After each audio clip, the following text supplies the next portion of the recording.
Hello everyone, it's Sandra and welcome to today's video. Today we're talking January favorites. There's a little bit of everything, some beauty, some non-beauty. I'm at that point in my hair journey when I'm really tempted to get curtain bangs. Do you ever come across the most perfect picture of somebody with curtain bangs on your Instagram feed and for a split second you think that it would be a good idea to do it? I'm in that phase right now. I'm going to start with hair care while we're on the hair care topic. This is the Kerastase shampoo for color treated hair. The range is called Chroma Absolu, and it's a whole range for color treated products. It's not a new range, but they did recently start to have refills for it. So this is, if you really like the shampoo, you can get the aluminum pump bottle and you just get refill pouches. Then you can just, when you run out, you just buy a refill pouch and you refill your aluminum bottle. It lives nicely in the shower, has a pump dispenser,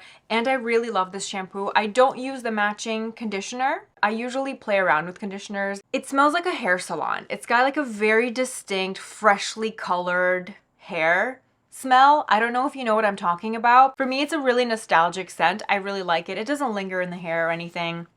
And like I said, I do play around with conditioners, but in terms of shampoo, I love this. I've tried a lot of shampoos from hair care ranges aimed at keeping hair color fresher for longer, and a lot of them tend to weigh down my hair, or I feel like they don't clean my hair enough. And this one strikes a perfect balance. I feel like it really does clean my hair nicely without weighing it down, gives nice shine. I do feel like my hair color looks fresh longer, and I'm just really happy with it. So if you're looking for a new shampoo to try and you have color treated hair, check out the Kerastase range. Another thing I have been loving, and I've talked about this on Instagram a few times. This is not a new to me product. I've been using this for a few months and it was out of stock for a while. It recently got restocked and it's also a refillable product. It's an overnight hand treatment.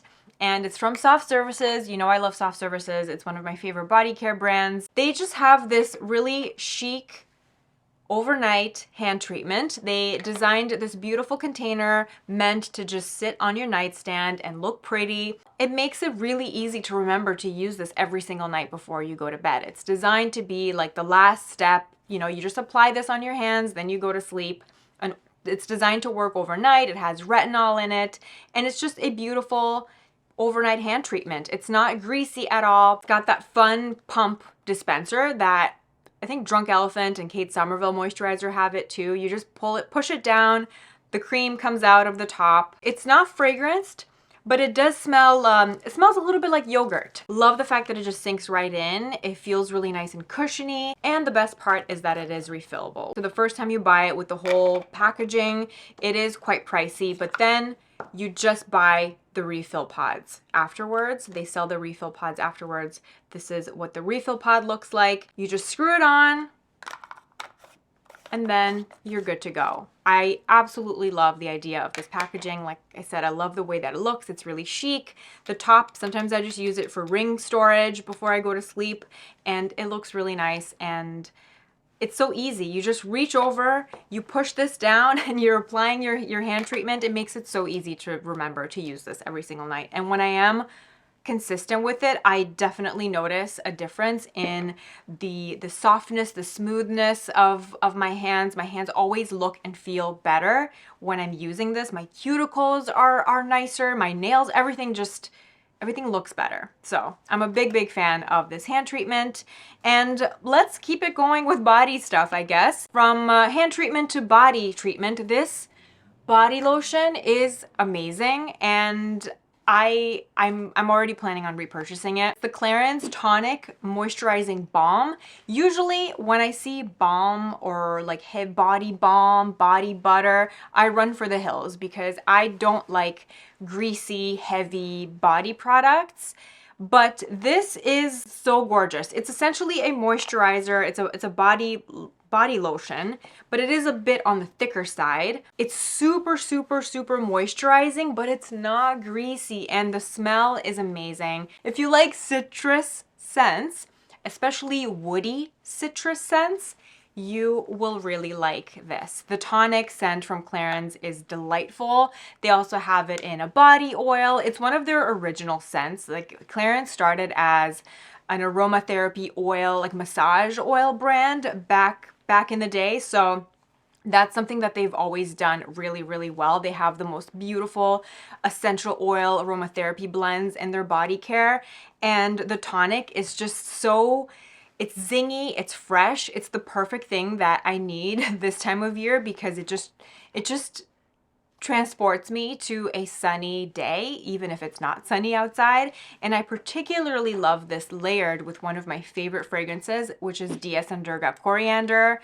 This together is just the sexiest, the best everyday fragrance combo. It's just delightful. This combination kind of gives me Byredo Bal d'Afrique vibes. So if you like that scent profile, this combination is similar, but it's, I don't know, I like it even better. It's a little bit less sweet. This is what I've been wearing when I just want to cheer myself up, and just as a standalone body cream, this is just so great on my legs, on my arms, where my skin tends to get extra dry, and it's really, really nourishing, and I'm so happy with it. We'll definitely be repurchasing. And then the other scent that I've been into is Ellis Brooklyn Apres, which you know, I've talked about this a few times as well. This is very much a like a beautiful winter skiing in the mountain type of scent. It is another woody scent. It's woody, it's fresh. There's juniper needles in here. There's a little bit of cardamom. There's some bourbon. And then, you know, it's got cedar in the base. It's really great. If you like Byredo de los Santos, but you don't want to splurge on Byredo, you can get this. Especially, you know, if you get the little guy at Sephora, it's a bit easier on the wallet, and it's a similar scent profile. I think if you like one, you will like the other. Moving on to makeup, I haven't really played around with makeup too much. I've been very happy and set in my routine. I do have to say that I have been loving the e.l.f. beauty sponges. I just bought a set of 3 last time I was at CVS, and every single day when I use them, when I do my makeup, I love them. They're just as good as the Beauty Blender, and you have 3 in a set. You have the big one, which is the same size as a traditional Beauty Blender. Then there's a little medium one that I've been loving for blush or highlighter. And then there's a little baby one that is incredible for concealer. So I've been super, super happy with it. And then the other thing I've been loving is the Lisa Eldridge Elevated Glow highlighter. I bought this in the shade Cosmic Rose. I've had this for a while. I think I bought this in whenever I bought my the eyeshadow. So I don't know, like November. The only thing I have to say is that this formula can separate. I had emailed their customer service and sent them pictures just to make sure that I got like a good batch. You know, usually when I've swatched like the Charlotte Tilbury Flawless Filter or my Auric Glow Lust, when you're dispensing the product, it's a very homogeneous liquid that comes out. You can see the separation between the pearly bits and then the rest of the formula. And this apparently is normal. You just have to kind of give it a swirl before. And obviously if you're applying straight onto your cheeks from the doe foot applicator, you're going to want to blend it out anyway. It blends out seamlessly. The color is really beautiful. This is the highlighter shade that I love. I don't want it to be too pink. A lot of highlighters are either like rose gold, or they're too rosy, or they're too bronzy, or they're too yellow. This is just, it's perfect. It's the perfect balance. It's really, really juicy. It's really smooth, and it just looks really luxurious on the skin. Once you blend it out, it blends out really easily, really seamlessly. So just letting you know, don't freak out if you, like me, you buy this and then the first time you swatch it, you kind of see the little pearly bits suspended. It's a normal occurrence apparently. Doesn't mean your product is bad. But yeah, this is just a gorgeous product. If I'm using this on top like a highlighter, I love using this with a little beauty sponge. So I just dispense some on the back of my hand. I work it into the butt of the beauty sponge really, really, really well. And then I just gently stipple it, just, you know, tap it onto the tops of my cheeks. And it's a really beautiful, subtle glow. Before this, my favorite highlighter was the Merit highlighter stick in the shade Bounce. I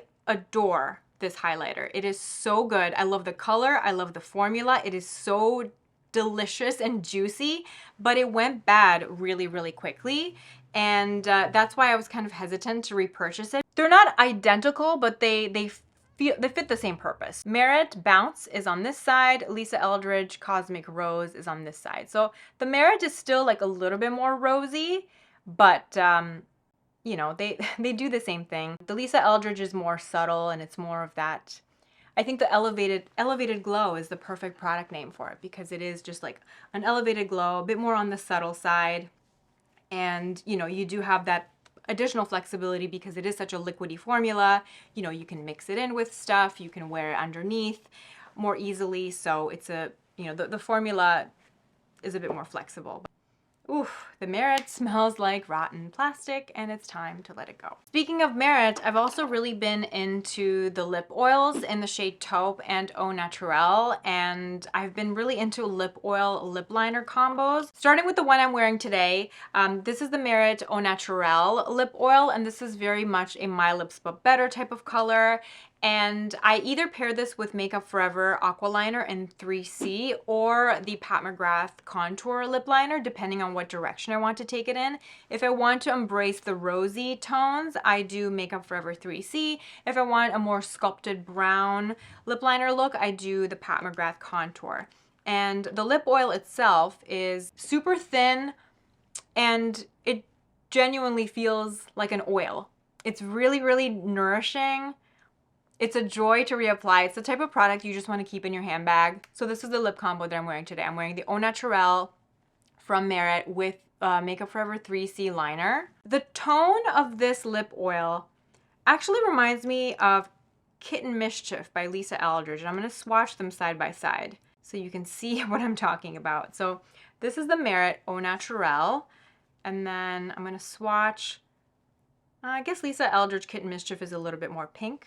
So over here we have Lisa Eldridge Kitten Mischief. This is the Merit Au Naturel lip oil, and then this is the Makeup Forever 3C lip liner. Another combination I've been loving is Merit Taupe lip oil with Pat McGrath Contour lip liner. This is more of a brownish taupe combo, a bit more sculpting. Over here is the Merit Taupe lip oil with Pat McGrath Contour lip liner. The Clarins lip oil in Cherry, which I absolutely love wearing with Makeup Forever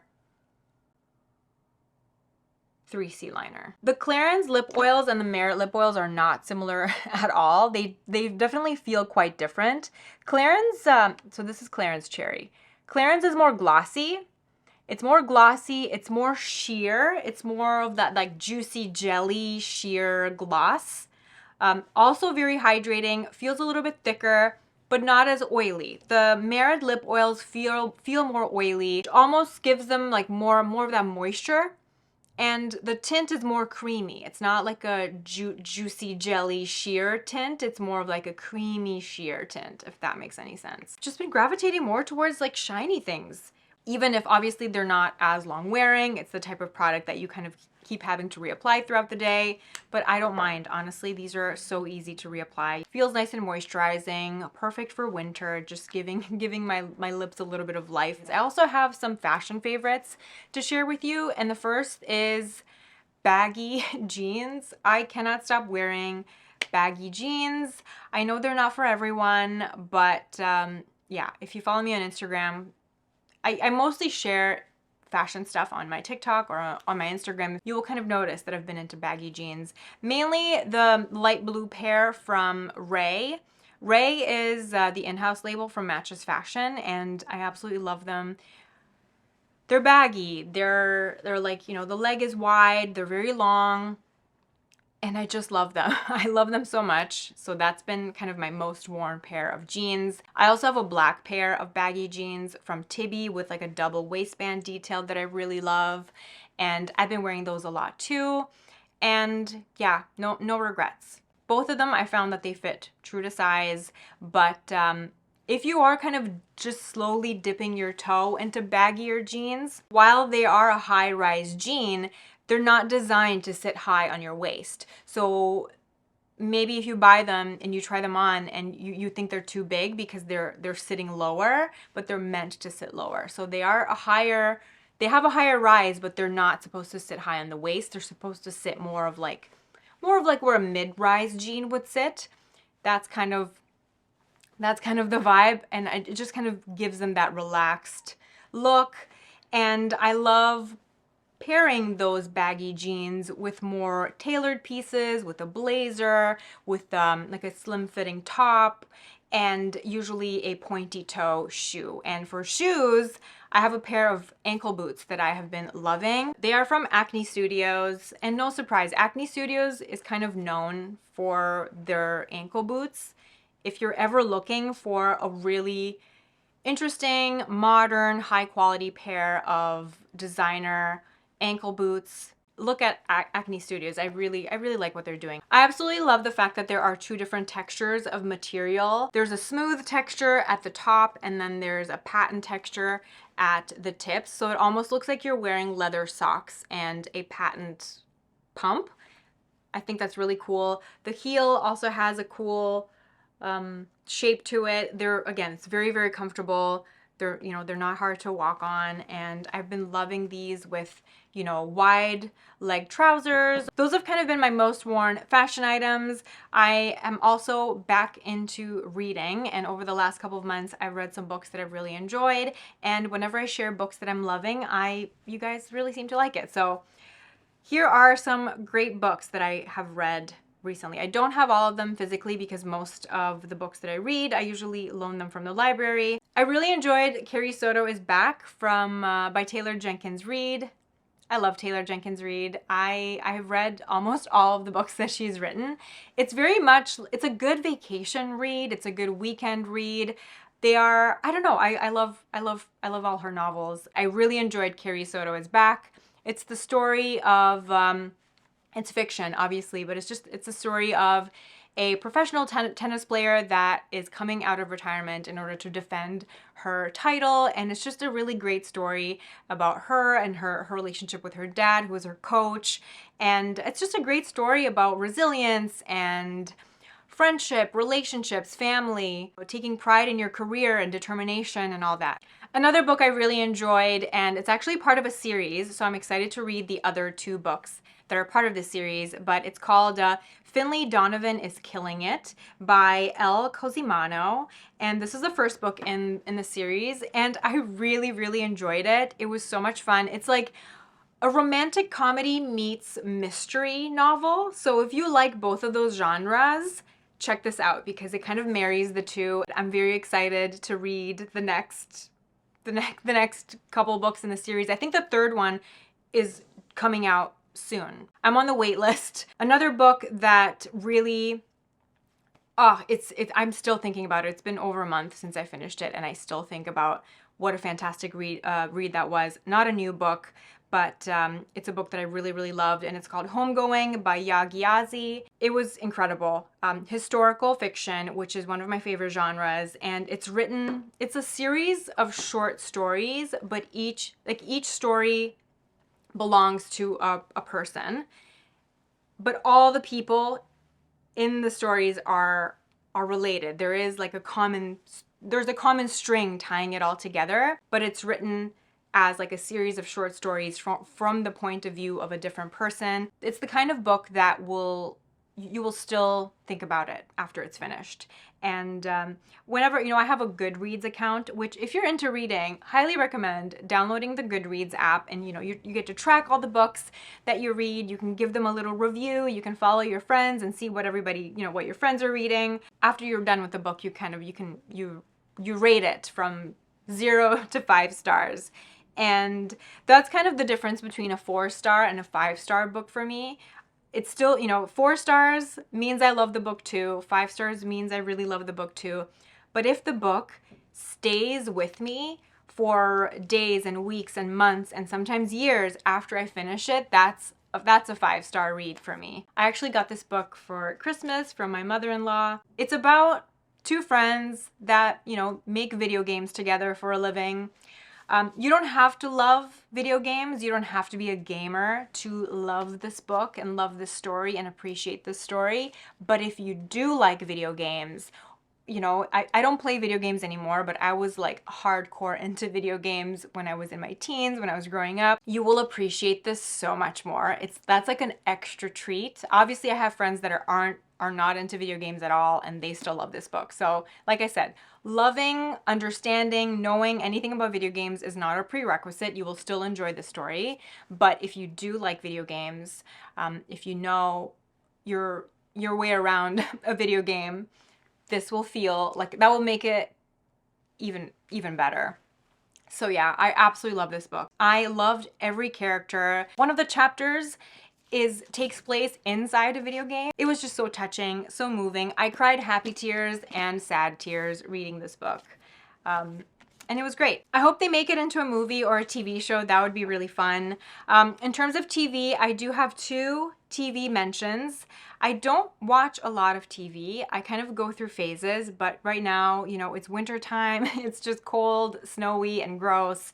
And we're not like going out as much. We're just kind of staying in. So we are consuming more television, and we're really into Abbott Elementary. Highly recommend watching Abbott Elementary. It is so lovely. It's the perfect, fun, heartwarming show.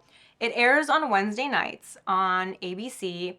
They're currently doing currently the 2nd season is airing, but if you want to catch up, you can watch the 1st season on HBO Max. It's my favorite kind of television, so if you haven't watched Abbott Elementary, please do. It's fun. It's funny. It's a comedy. Takes place obviously at an elementary school. It's about elementary school teachers and their interactions, and it's just a lot of fun. 20-minute episodes. It's not a huge time commitment. Absolutely love it. And from something wonderful and lighthearted to something that makes me sad and anxious, but I am doing it anyway. It's the show The Last of Us on HBO. I was not planning on watching it. I somehow got invested, and now I need to keep watching, even though I don't like zombies, I don't like scary things. And this show does all of that. Like, it's a post-apocalyptic show in which all the humans, you know, the humans are infected by a mushroom and their brains are rotting, but they're being controlled by this fungus. And it's scary, but it's so brilliant. It's emotional and touching, and it's not just all about the gore and the shock factor. This TV show was actually after a video game. The video game I think came out in 2013. I was past my video game era by the time, so I'm not familiar with the game at all, but it, you know, seems to have quite a cult following. Was not expecting to enjoy this show, but now I am like very into it, very invested. What I'm trying to say is the actual quality of the acting and the storytelling is worth suffering through the uncomfortable, gory moments, like the scary zombie stuff. The quality of the story outweighs my fear of zombies, essentially. Hope you enjoyed this video. Let me know what you've been into. Any January favorites you want to share with me, whether it's a book you're loving, TV you're loving, fashion, beauty, anything, I want to hear it. We'll be chatting in the comment section below. Thank you so much for watching. I hope you're having a beautiful day, and I will see you in my next video. Bye.